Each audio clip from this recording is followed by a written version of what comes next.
অসাধারণ লাগতেছে, তাই না? দেখতে দেখতে আলু দিছি আর আস্ত রসুন দেওয়া হয়েছে। এই যে আস্ত রসুনটা অনেক, হ্যাঁ, গোসুর মধ্যে আনাম রসুন দিবেন কষাইয়া। আসসালামু আলাইকুম প্রিয় ভাই ও বোনেরা, সবাই কেমন আছেন? আশা করি ভালো আছেন, যে যেখানে আছেন সুস্থ আছেন। আল্লাহ তাআলার অশেষ রহমতে আমরাও ভালো আছি। তো প্রতিদিনের মতো আবারও নিয়ে আসলাম নতুন একটি ব্লগ। দেখতে পেয়েছেন মুরগিটা কিভাবে দুধ দিয়েছে। মুরগিটাকে হলো আমি গোসল করাই দিছি। তো কি কারণে গোসল করছি না বললে কিভাবে জানবেন? তো আমি অবশ্য বলতেছি কি কারণে গোসল করাইছি। মুরগির গায়ে হলো পোক হয়েছে, তার জন্য মুরগিকে গোসল করাই দিলাম। আর মুরগির খোয়ারের যে পাতা বা খ্যার দিয়েছিলাম সেগুলোও বের করে নিলাম। খ্যার হলো পুরা ভরে গেছে মুরগির গায়ের পোকে, তো সেজন্য বের করে হলো আগুন দিয়ে দিচ্ছি।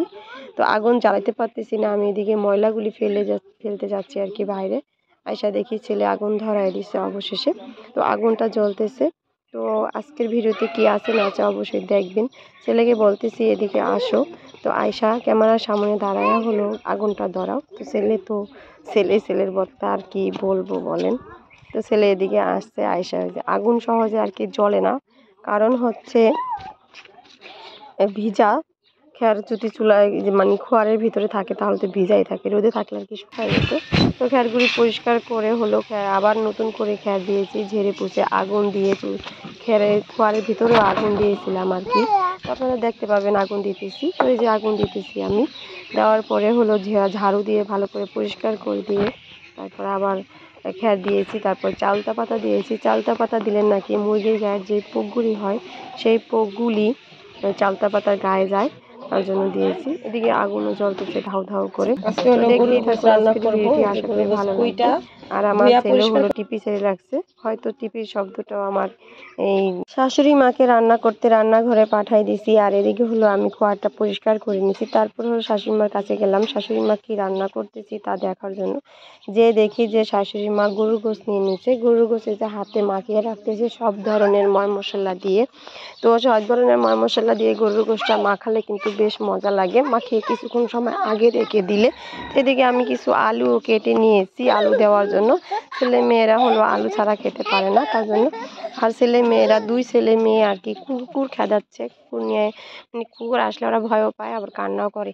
তো দেখতে দেখতে কথা বলতে বলতে গরুর গোশটা প্রায় কষানো হয়ে আছে। আর কিছু রসুন, এখন আমার শাশুড়ি মা কিছু কথা বলবে, কথাগুলি মনোযোগ সহকারে শুনেন, আপনাদের কাছে খুবই ভালো লাগবে। আপনারা যদি খাইতে মন চায় তাহলে আইসেন, আপনাকে দাওয়াত রইল। হ্যাঁ, গোসুর মধ্যে আনাম রসুন দিবেন কষাইয়া। কষানোর মধ্যে দিলেও হয়, কষানোর মধ্যে দিতে হয়। হ্যাঁ, কষানোর মধ্যে দিলে মনে রসুনটা সেদ্ধ ভালো হয়। হ্যাঁ, তো আমার শাশুড়ি মা কথা বলতে বলতে এদিকে গোশও কষানো হয়ে গেছে। গোশ অবশেষে রান্না করা হয়ে গেছে কষানোর পরে। তো রান্না করা শেষে হলো সবাই গোসল করে ফ্রেশ হয়ে চলে গেলাম ঘরে যাওয়ার পরে সবাই আর কি খাওয়া দাওয়ার জন্য সব কিছু নামিয়ে নিলাম। এখন হলো সবাই খেতে বসে যাব।